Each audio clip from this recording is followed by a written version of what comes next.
Hey, welcome back. Today, we're going to talk about the infamous Blood Freak. Uh, I'm still working on getting a few more sequels, and I should have them for next week.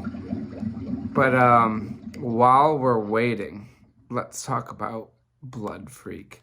Now, I say this is infamous for a few reasons. First of all, I've known about this movie for a long time because there's a band called Blood Freak and they have like 6 albums. So I've known about that band for over a decade. Knew it was based off a movie, never saw the movie. I knew the movie was about a giant turkey monster, as you can see in the poster. And that's all I really knew. Blood Freak is co-written, co-produced, and co-directed by Steve Hawks and Brad Grinter. Now, you may remember, if you have gone through all my videos or you have been with me since the beginning, that 2 years ago we talked about Flesh Feast. Flesh Feast was actually made in 1967 but released in 1970. That was directed by Brad Grinter. Basically, it is about, I think it's about mad scientists trying to reanimate corpses by using maggots, like in reverse or something. It's not very good. There's like one scene that's cool because there's like this crazy corpse that's hanging upside down from a ceiling in it. Other than that, it's not that good, but I do like it because it is a total regional Miami Beach film. And Brad Grinter and others have been working on this like Miami Beach horror scene since Flesh Feast, at least. So in 1970, let's see here.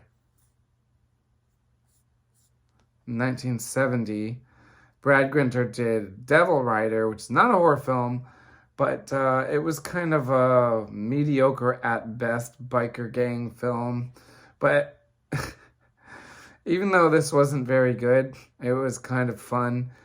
I don't even know who you would call the main character here, but the like good guy is a karate instructor. And his girlfriend gets upset because he's always teaching karate and he never has time to take her out. So then she decides to go on a joyride with some biker gang dudes. And then so all sorts of bad stuff happens. And at the end, there's a showdown between biker gang members and the karate master. But anyway, not pictured here is another movie we talked about. Sometimes Aunt Martha Does Dreadful Things. That was written and directed by the guy that wrote Flesh Feast. So they kind of like had a departure. And then in 1972, we have Blood Freak. So these are all like Miami Beach grindhouse movies. So Blood Freak, not only is it co-produced, co-written, and co-directed by Steve Hawks, who has not done any horror material before this, but Steve Hawks is also the main character. He is not a very good actor, although he is better than everyone else in the movie. It's a ridiculous movie where Steve Hawks is a Vietnam vet, and he, at the beginning of the movie, is hanging out with this Christian girl, and they go to a party. Everyone at the party is doing drugs, but except for those two. The Christian girl's sister threw the party, and then they try and get the main character to do drugs, and he says no. And then later, the girl's dad hires him because he like was homeless and didn't have a job. And then he's like hanging around the house working on the pool, and then the sister, like 18 minutes in the movie, convinces him to like do drugs with her. So I thought that this guy was going to be like, this character that doesn't do drugs, and that was going to be a main plot point. But he ends up cracking and doing the drugs 18 minutes in, I think he thinks it's only like marijuana, but it's laced with something that's like unnamed, something hard that gets him hooked. They keep saying he's hooked. He got hooked. So, uh, meanwhile, he's working for the dad, and the dad owns a turkey farm. And so he hires the guy to like kind of like, I don't know what I don't know what he's supposed to be doing with the turkeys. Like corralling them. Like he's like a shepherd for the turkeys. I don't know. He just kind of like picks them up and moves them around. But then there's these two scientists that are horrible actors. And they're like, I think they're testing some kind of like hormone or something on the turkeys. And they don't know if using the hormone on those turkeys makes the turkeys edible or not, or if it makes the turkeys like inedible or poisonous or what. So they pay Steve Hawks' character with drugs to try the turkey, like eat it. Man, the premise of this movie is so ridiculous. I wish it was actually good, but it's bad. The acting is so bad. That's the main problem. The acting is so bad. The rest of it's actually like, that's the only complaint I really have. And oh, what am I saying? Also, the monster looks terrible. So I'm giving this one a 3 out of 10. I would not recommend this, even though it sounds fun. Like, I was pretty excited to watch this, but it's bad. So after he tries the turkey, and there's a full scene of him just like eating like a full-size turkey all by himself.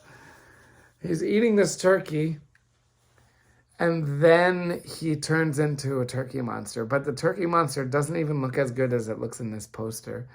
In this poster, the turkey monster has like turkey-ish claw hands, but in the movie, it's just Steve Hawks wearing a literal papier-mâché turkey head. It does look like this turkey monster here, but it's not good. It's just wearing a mask, that's all. So that is garbage. The acting is garbage, and the premise is okay. And there is one scene where there might have been a reason, but oh yeah, I know why. Because this drug dealer guy is trying to rape Steve Hawks' girlfriend. So Steve Hawks catches him and brings him into this like shed or whatever, and just cuts his leg off with this like a circular like table saw from the knee down. And that looks really good. Like, the effects on that are really good, which I was surprised at how good they looked. Well, then I found out that the guy's an actual amputee. So that's why it looks good, because they just cut a fake leg off the guy, and then he's like squirming around with no leg, which looks real because the guy really has no leg from the knee down. So they got blood to spurt out of it, but like, you know, that part looks pretty good. In fact, that was by far the most like well done part of the whole movie. The whole rest of it was garbage. So that's really it. The premise, like I said, is pretty fun, but the execution is horrible. So I think maybe Brad Grinter does one more horror movie in 1974, and then that's it. I think he probably finally gave up because all of his stuff is garbage. Steve Hawks never did any horror stuff again. I read a little quote from an interview saying that Steve Hawks said that this movie was done in a dark chapter of his life. So, yeah, 3 out of 10 for Blood Freak. Disappointed because there was kind of like you know, I said I've been listening to that band Blood Freak for 10 years, but that's not even right. I've been listening to Blood Freak for probably like 17 years. Now that I think about it. I think when I first listened to them, they had 2 or 3 albums, and now they have 6, and they've been broken up for 5 years. And I haven't even heard the most recent 3 albums. So I think I've been listening to them for like 17 years. And they named their whole band after this. Oh, wait, I got to tell you one little more thing here.